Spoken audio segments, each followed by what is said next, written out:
এই হচ্ছে ধনেপাতা দিয়ে আলু ভর্তা, আর এটা হচ্ছে ধনেপাতা ভর্তা। এই হচ্ছে তোমার জন্য ডিম ভাজা।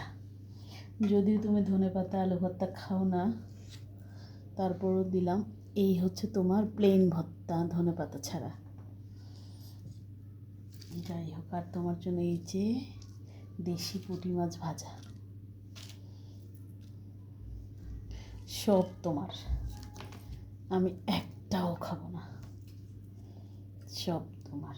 আর দিচ্ছি হচ্ছে পেঁয়াজ পাতা দিয়ে সিম ভাজি, সিম আলু ভাজি। আর কিছু দিব?